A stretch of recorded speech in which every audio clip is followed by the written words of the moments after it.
अ, सोचिए कि दुनिया के सबसे सक्षम नेता, मतलब सबसे बेहतरीन डेटा और टॉप वैज्ञानिकों के साथ ही कमरे में बैठते हैं। उनका लक्ष्य है दुनिया को जलवायु परिवर्तन के विनाश से बचाना। लेकिन हर बार वो एक ऐसा फैसला लेकर बाहर आते हैं जो अंततः सबका भारी नुकसान करेगा। हाँ, और मजे की बात यह है ना कि ये कोई मानवीय भूल नहीं है। मतलब ये कोई गलती नहीं है, बल्कि ये गणितीय रूप से पहले से ही तय है। बिल्कुल। राजनीति विज्ञान या इंटरनेशनल रिलेशंस का अध्ययन करते समय कई बार ऐसा लग सकता है कि जो नीतियां हैं वो किसी सुलझी हुई मशीन की तरह काम करती हैं। लेकिन अगर हम सतह के नीचे देखें ना, तो हर फैसला एक बहुत ही जटिल गणितीय पहेली है। सही कहा आपने। और आज हम इसी पहेली को सुलझाने वाले हैं।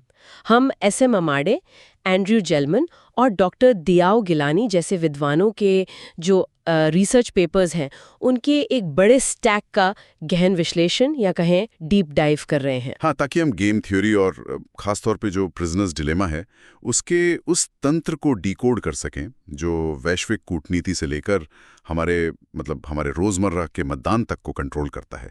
ये डीप डाइव खासतौर पे उन छात्रों के लिए है जो पॉलिटिकल साइंस की तैयारी कर रहे हैं। बिल्कुल। तो शुरुआत हम एकदम बेसिक से करते हैं।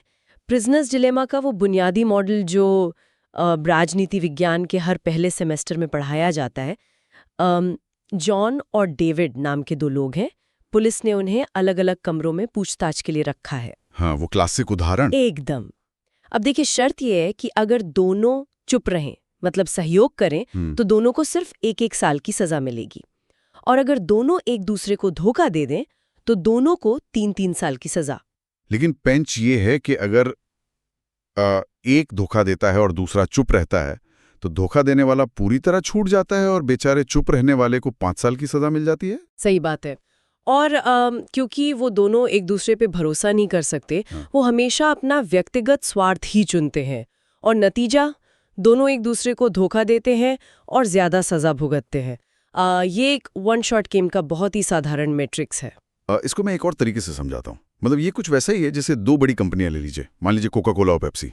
दोनों विज्ञापनों पर करोड़ों खर्च करती हैं। हाँ, मार्केटिंग वॉर। बिल्कुल। अब अगर दोनों विज्ञापन पर खर्च करना बंद कर दें तो दोनों का मुनाफा अपने आप बढ़ जाएगा। लेकिन सिर्फ एक दूसरे पर अविश्वास के कारण उनको लगता है कि अगर मैंने खर्च नहीं किया और उसने कर दिया तो मेरा मार्केट शेयर चला जाएगा, तो वो दोनों भारी खर्च करते हैं। हाँ, और अंततः दोनों का मुनाफा कम हो जाता है। मतलब व्यक्तिगत स्वार्थ और सामूहिक लाभ के बीच का ये एक बहुत बड़ा तनाव है। और देखिए, ये सिर्फ एक गणितीय पहेली नहीं है। असली दुनिया की राजनीति और जो कूटनीति है ना, वो इस मैट्रिक्स से कहीं ज्यादा जटिल परतों में काम करती है। इसे वैश्विक राजनीति को समझने की एक मास्टर की यानी चाबी मान सकते हैं। तो चलिए इस बेसिक एनालॉजी को छोड़कर इसे इंटरनेशनल रिलेशंस के यथार्थवाद, मतलब रियलिज्म के अराजक ढांचे में रखकर देखते हैं। अंतर्राष्ट्रीय व्यवस्था में तो कोई विश्व पुलिस है ही नहीं ना। बिल्कुल नहीं। कोई ऐसा अथॉरिटी नहीं है जो देशों को उनके वादे निभाने के लिए मजबूर कर सके। तो यहाँ तस्वीर बहुत डरावनी हो जाती है। हमारे जो सोर्सेज हैं उनमें स्पाइरल मॉडल का बड़ा ही विस्तार से विश्लेषण किया गया है। ये मॉडल समझाता है कि हथियारों की होड़ या आर्म्स रेस असल में कैसे काम करती है। हाँ, मान लीजिए देश ए है, वो सिर्फ और सिर्फ अपनी रक्षा के लिए अपनी सेना बढ़ाता है, उसका कोई गलत इरादा नहीं है। लेकिन देश बी को तो यही लगेगा ना कि ये एक आक्रामक कदम है। एकदम सही। और यहीं पर पीछे छूट जाने का डर, जिसे fear of being left behind कहते हैं, वो हावी हो जाता है। तो देश बी भी हथियार बनाने लगता है। अब इसके जवाब में देश ए और भी घातक हथियार विकसित करता है। मतलब दोनों देशों का जो मूल उद्देश्य था वो शांति और सुरक्षा ही था, लेकिन सिर्फ सूचना की कमी और अविश्वास के कारण दोनों एक ऐसे चक्र में फंस गए जहां हथियारों का अंबार लग गया। हाँ, और मजे की बात यह है कि इतनी हथियारों के होड़ के बाद भी उनकी सुरक्षा पहले से भी कम हो गई है।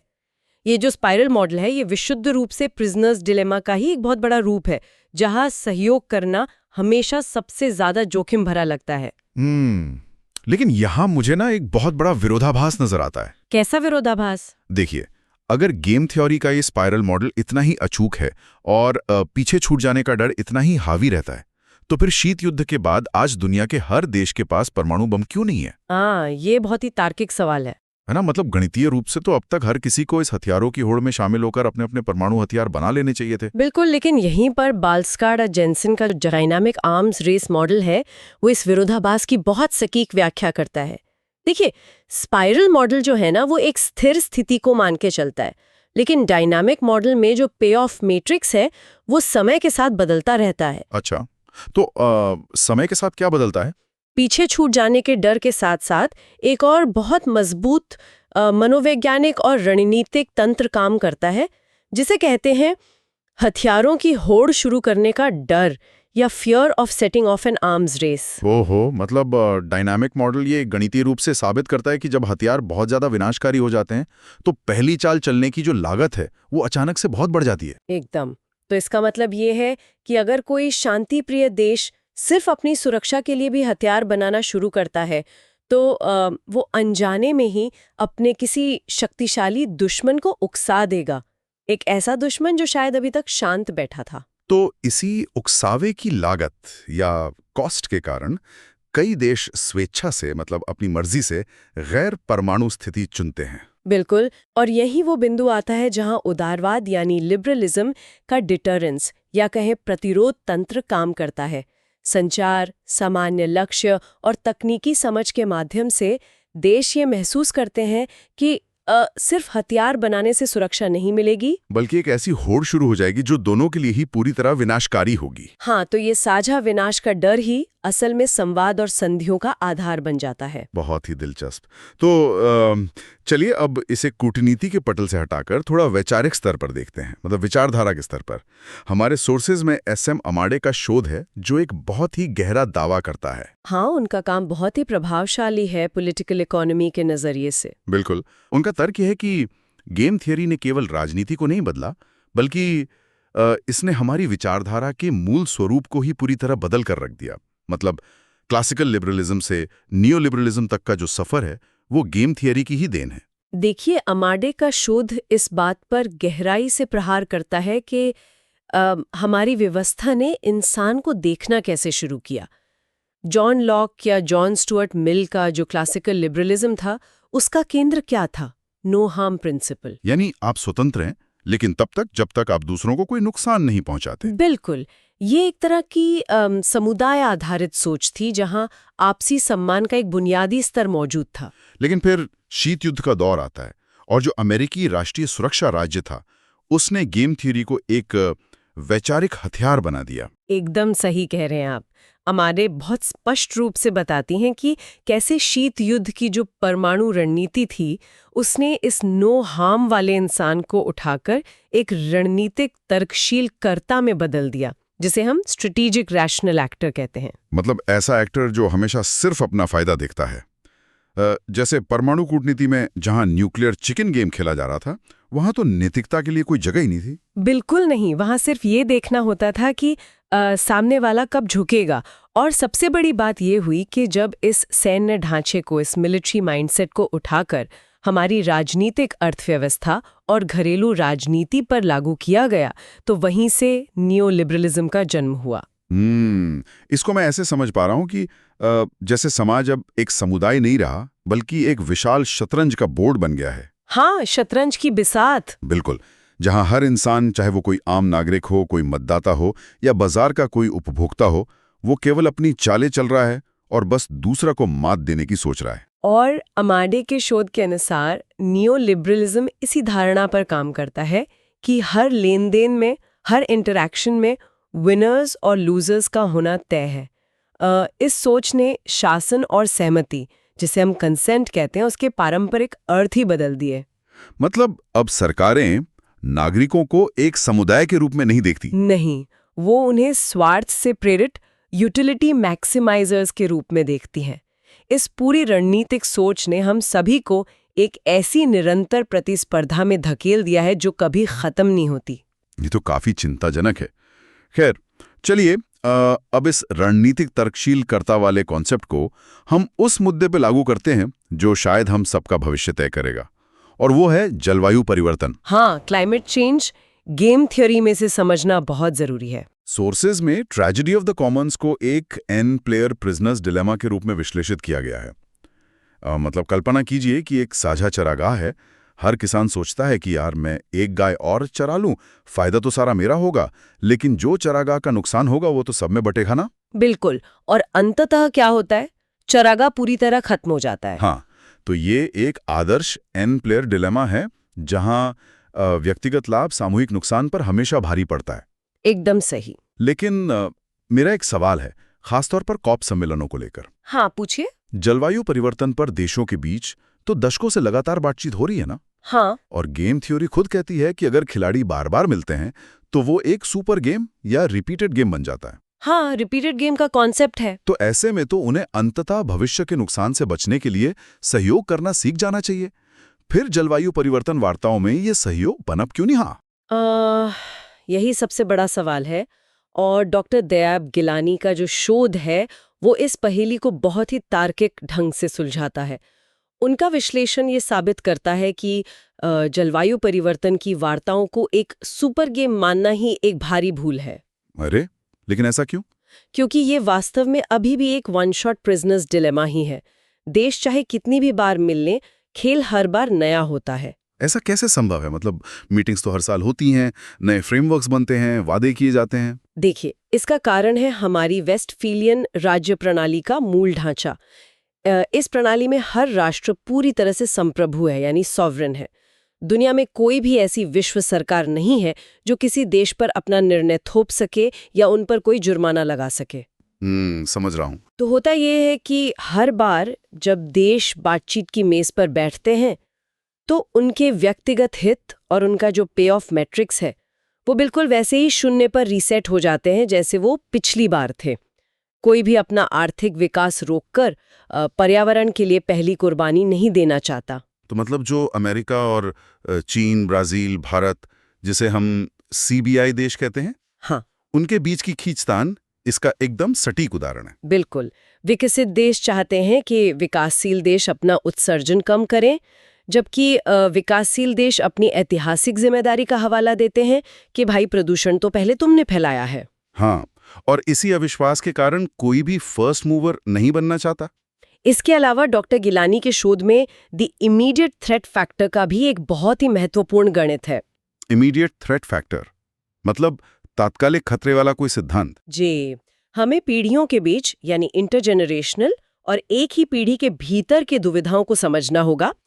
समस्या ये है कि जलवायु परिवर्तन में मौत या विनाश का कोई तात्कालिक खतरा महसूस नहीं होता जैसे किसी युद्ध में होता है। हाँ, क्योंकि राजनेता तो 4 या 5 साल के चुनावी चक्र में काम करते हैं, उन्हें तो अगला चुनाव जीतना है। जबकि जलवायु सहयोग का जो असली पे ऑफ है वो तो शायद 50 साल बाद मिलेगा। एकदम सही पकड़ा आपने। ये जो बेमेल पे ऑफ मैट्रिक्स है ना, यही सहयोग को पनपने ही नहीं देता। अच्छा, इसी मुद्दे पर कैरोजो मैगली और उनके सहयोगियों का जो गणितीय प्रमाण है वो भी हमारे सोर्सेज में काफी चर्चा में है। कुछ अर्थशास्त्रियों का यह तर्क था कि पर्यावरण का दोहन सिर्फ एक कोऑर्डिनेशन गेम है। हाँ, उनका मानना था कि ये सिर्फ समन्वय की कमी है। मतलब अगर हम सही नीतियां बना दें तो लोग खुद ही समन्वय कर लेंगे। ठीक वैसे ही जैसे लोग बिना लड़े सड़क के बाईं ओर चलने के लिए समन्वय कर लेते हैं। लेकिन मगाली का शोध इस तर्क को गणितीय रूप से पूरी तरह ध्वस्त कर देता है। वो स्पष्ट करते हैं कि पर्यावरण का मुद्दा कोई कोऑर्डिनेशन गेम नहीं है, बल्कि एक शुद्ध प्रिजनर्स डिलेमा है। इन दोनों में बुनियादी फर्क क्या है? देखिए, कोऑर्डिनेशन गेम में अगर मुझे पता है कि आप नियम का पालन करेंगे तो मेरा फायदा भी इसी में है कि मैं नियम का पालन करूं। लेकिन प्रिजनर्स डिलेमा में ऐसा नहीं होता। तो वहां क्या होता है? वहां अगर मुझे पता है कि आप अपना उत्सर्जन कम कर रहे हैं तो मेरा सबसे बड़ा फायदा इस बात में है कि मैं अपना उत्सर्जन बिल्कुल कम ना करूं और आपने जो सुधार किए हैं उनका मैं मुफ्त में लाभ उठाऊं। इसे गेम थ्योरी में फ्री राइडिंग कहते हैं। हाँ, मतलब मेहनत आप करें और फायदा मैं उठाऊं। जी। तो व्यक्तिगत लाभ का जो ये आकर्षण है वो इतना मजबूत होता है कि केवल संवाद या बातचीत से इसे नहीं सुलझाया जा सकता। बिल्कुल नहीं सुलझाया जा सकता। तो अंतर्राष्ट्रीय राजनीति के इस निराशाजनक सच से निकलकर अब हम इस गेम थ्योरी को अपनी घरेलू राजनीति पर लागू करते हैं। हाँ, डोमेस्टिक पॉलिटिक्स में भी ये बहुत दिलचस्प तरीके से काम करता है। मतलब संसद या समितियों ने जो मतदान होता है वो कैसे होता है? एंड्रू जेलमैन का जो शोध है वो इस पर एक बहुत ही सूक्ष्म गणितीय नजरिया पेश करता है कि चुनाव या कमेटियों में गठबंधन या कहें कोalition कैसे और क्यों बनते हैं। हाँ, जेलमैन का शोध ये दिखाता है कि मतदान गुट या वोटिंग ब्लॉक्स बनाना भी एक ऐसा ही प्रिजनर्स डिलेमा है जो लोकतंत्र की जो मूल जड़ें हैं उन्हें कमजोर करता है। जब कुछ विधायक मिलकर अपना एक गुट बना लेते हैं तो वे असल में अपनी शक्ति बढ़ा लेते हैं। इसको समझने के लिए मैं एक बड़ा शानदार दृश्य इस्तेमाल करता हूँ। बताइए। कल्पना कीजिए कि आप एक स्टेडियम में कॉन्सर्ट देख रहे हैं। सब अपनी जगह बैठे हैं और सबको दिख रहा है, लेकिन बेहतर देखने के लिए आप और आपके कुछ दोस्त अचानक खड़े हो जाते हैं। मतलब आपने अपना एक गठबंधन या गुट बना लिया। अब आपकी दृश्यता तो बढ़ गई। हाँ, लेकिन फिर आपको देखकर पीछे वाले जो लोग हैं वो भी खड़े हो जाते हैं और थोड़ी देर में पूरा का पूरा स्टेडियम ही खड़ा हो जाता है। और अंत में क्या होता है? किसी को भी पहले से बेहतर नहीं दिखता, बल्कि सबके पैरों में बेवजह दर्द ही होता है। बिल्कुल। और जेलमैन का गणित एकदम यही साबित करता है कि विधायिका में भी ठीक ऐसा ही होता है। लेकिन इसका गणित असल में काम कैसे करता है? मतलब जेलमैन का वो नियम क्या है कि एक आदर्श गठबंधन का आकार कुल मतदाताओं के वर्गमूल यानी स्क्वायर रूट का लगभग 1.4 गुना होता है। ये 1.4 का आंकड़ा कहाँ से आ गया? जो आंकड़ा है ना, ये बैंज़ेफ पावर इंडेक्स और प्रायिकता यानी प्रोबेबिलिटी के सिद्धांतों पर आधारित है। इसे ऐसे समझिए कि किसी भी मतदाता की असली ताकत उसका सिर्फ एक वोट नहीं है। तो फिर क्या है? उसकी ताकत ये संभाव्यता है कि क्या उसका वोट निर्णायक या स्विंग वोट साबित होगा या नहीं। अब गणित के हिसाब से मान लीजिए 100 सदस्यों की एक समिति है, तो 100 का वर्गमूल कितना हुआ? 10। हाँ, 10। और उसे 1.4 से गुणा करने पर 14 आता है। तो जेलमैन के गणित के अनुसार 14 सदस्यों का एक संगठित गुट उस 100 सदस्यों वाली समिति में सबसे अधिक निर्णायक वोट देने की ताकत रखता है। मतलब उस गुट की शक्ति उसके आकार के अनुपात से कहीं ज्यादा बढ़ जाती है। अरे वाह! तो ये तो हर किसी के लिए बहुत फायदेमंद है। हाँ, लेकिन पेंच यही है ना, जब एक गुट ऐसा करता है और उसे फायदा होता है तो बाकी के सदस्य भी अपने अपने गुट बनाने लगते हैं। और यहीं से वो प्रिजनर्स डिलेमा शुरू होता है। बिल्कुल। जब सभी सदस्य गठबंधन बना लेते हैं तो पूरी विधायिका की जो औसत वोटिंग पावर है वो कम हो जाती है। जो गुट अपनी शक्ति बढ़ाने के लिए बनाया गया था, जब वो पूरी व्यवस्था में फैल जाता है तो असल में हर व्यक्ति की स्वतंत्र रूप से निर्णय लेने की क्षमता और शक्ति पहले से भी कम हो जाती है। मतलब छोटे स्तर का ये जो सहयोग है वो पूरी बड़ी प्रणाली के लिए हानिकारक साबित होता है। एकदम सही। अब देखिए, ये थ्योरी हर मानवीय व्यवहार को एक बहुत ही स्वार्थी मैट्रिक्स में फिट करती हुई नजर आ रही है। लेकिन यहाँ मुझे इस थ्योरी पर एक कड़ा पुशबैक देना है। अच्छा, क्या पुशबैक है आप? मेरा सवाल यह है कि क्या हम सच में हर मानवीय व्यवहार को इस प्रिजनर्स डिलेमा के सांचे में डाल सकते हैं? रॉबर्ट एक्सेलरोड का एक बहुत मशहूर अध्ययन है प्रथम विश्व युद्ध की खाइयों का, मतलब ट्रेंच वॉरफेयर का। हाँ, एक्सेलरोड का वो ट्रेंच वॉरफेयर वाला उदाहरण बहुत चर्चित है। बिल्कुल, जहां सैनिकों ने टिट फॉर टैट रणनीति अपनाई थी। मतलब दोनों तरफ के सैनिकों ने एक अलिखित समझौता सा कर लिया था कि भैया वे जानबूझकर एक दूसरे पर गोली नहीं चलाएंगे जब तक कि सामने वाला गोली न चलाए। तो क्या ये इस बात का सबूत नहीं है कि भीषण अराजकता के बीच भी गेम थ्योरी के रिपीटेड गेम से सहयोग पनप सकता है? ये तो गेम थ्योरी की सफलता हुई ना।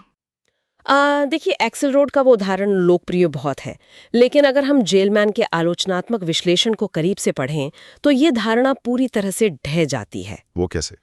क्योंकि प्रथम विश्व युद्ध की खाइयों में जो हुआ वो कोई गणितीय रिपीटेड प्रिजनर्स डिलेमा था ही नहीं। तो फिर वो क्या था?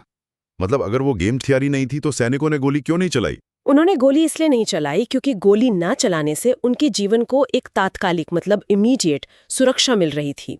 वे भविष्य के किसी पे ऑफ की कोई दीर्घकालिक गणना या लॉन्ग टर्म कैलकुलेशन नहीं कर रहे थे। अच्छा, मतलब आप कह रहे हैं कि उनका फोकस सिर्फ उस पल में जिंदा बचने पर था। बिल्कुल।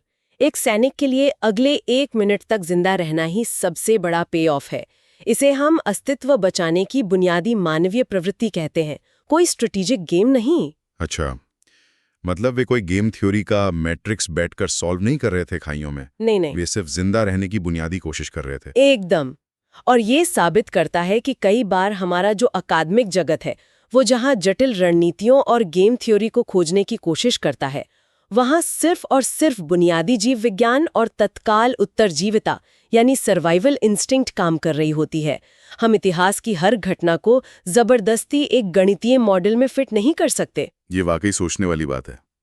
तो इन सभी शोध पत्रों से गुजरने के बाद जो तस्वीर हमारे सामने उभरती है वो बेहद जटिल है। हाँ, पॉलिटिकल साइंस के छात्रों को इन सभी आयामों को एक साथ देखना चाहिए।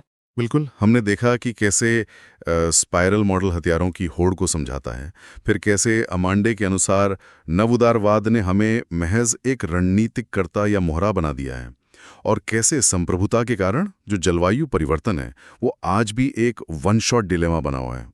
और साथ ही वो डोमेस्टिक पॉलिटिक्स वाला हिस्सा भी, कि कैसे संसद के अंदर जो गठबंधन बनते हैं वो हमारी औसत शक्ति को ही कम कर देते हैं। हाँ, तो कुल मिलाकर रणनीतिक सोच और गेम थियोरी हमें ये समझने में मदद करते हैं कि जब व्यवस्था के नियम व्यक्तिगत स्वार्थ को पुरस्कृत करते हैं तो परिणाम सामूहिक विनाश की ओर ही जाता है। इसी कारण से संस्थाओं को या इंस्टीट्यूशंस को इस तरह डिजाइन करने की बहुत आवश्यकता है जो सहयोग के लिए प्रोत्साहन दे, न कि अविश्वास के लिए। बिल्कुल सही बात है।